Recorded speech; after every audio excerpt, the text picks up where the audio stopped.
Howdy folks, Scarborough Dude back at you. Welcome to episode number 5 of interesting things you'll find in my museum bar, I call it. Last time I told you I was going to talk about my 6 guns, and here we are. My original 6 guns from my childhood. They're still, whoops, my wife has tied a belt around them. They're in the original holsters. Now that is quite something. Now I put shoe polish on these, I don't know at what age. And unfortunately, they were beautiful little, plastic jewels here, here, and here that would have been beautiful, like a red and a green or something to make them really flashy. And for some reason, I polished over those too. I suppose I could strip that off if I wanted to. Because, I mean, to have the original holster, the belt is gone. But the original holster, there's a spot for your bullets right up there. Same on the other side. These I got probably, well, when I was living in Valleyfield, Quebec. I'm wearing a, closest thing I have to a cowboy hat. This is an Australian, genuine drover from my trip to see the boy down in Melbourne. Got these when I was a kid. I grew up with cowboys. Anybody my age, 1940s, born in, just after the war. Love the 1950s cowboys. We used to watch on Channel 3, I guess, or 5, WPTZ, Channel 3, Plattsburgh and so on. Dusty Boyd and his Chuck Wagon Tales. Wonderful. So the whole day was spent watching cowboys, the whole Saturday afternoon, and then when you went outside, you played cowboys and Indians, chased each other around firing 6 guns. But I had this pair, and I'm going to show you because it's amazing that I still have them in very, very good condition. There you go. Now, isn't that a beaut? You can imagine how excited I was as a kid. My father was a gun collector in real life, like real guns. So I think he made sure if I was going to get a pair of 6 guns, some of them, if you fanned the trigger, it'd just snap off. They were just cheap jobs. These were really well made. It's called a Stallion 3038. And very fine engraving all along the barrel here. And nice plastic handles with, put together properly with screws, trigger to go. And you had to really pull that trigger to make it, to hit the caps. Now, what's interesting about these was you opened up that little barrel there. I'm not showing you very well. We're doing backwards here. And you actually loaded it with bullets. There was a cylinder. And the bullets, you had to actually put in your own cap. So there was like a bullet point. It didn't fire the bullets, but it fired the cap. So you had to load caps into these bullets. Then you'd load them into the cylinder like you would in real life.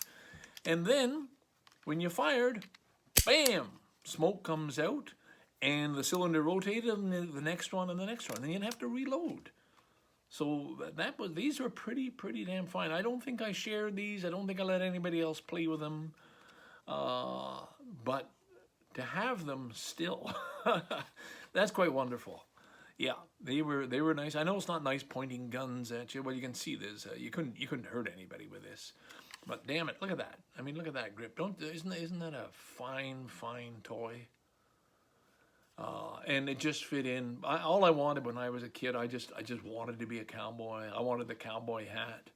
A little side story there. My father, he liked to have a drink, and he'd have his buddies over, and they'd go up, and he always had a radio room. He was a ham radio operator, and so there was a radio room up there. My brother's Lionel train set was there.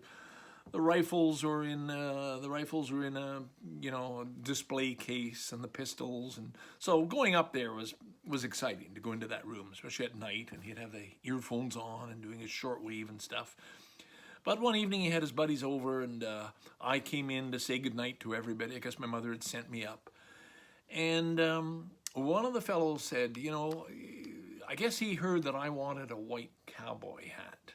That's what I want. I want to have a white, because white were the good guys, right? And I really wanted a white cowboy hat. I don't know whether he asked or I told him or whatever, but his answer to me was, well, you go to bed and you say your prayers every night.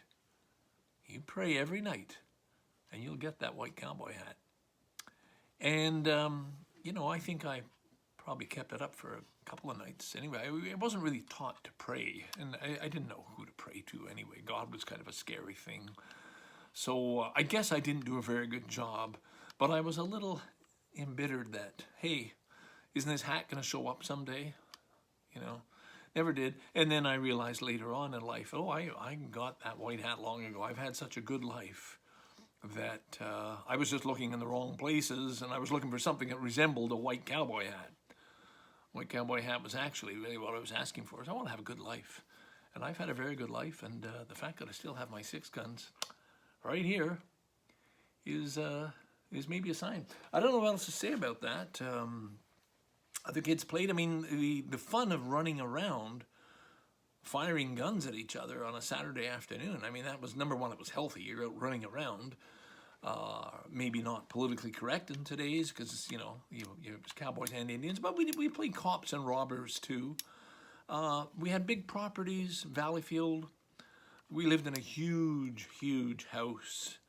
It was 100 years old when we moved in, and it was quite something. A little bit spooky, and I think that definitely warped me a little bit. But that's another story for another time.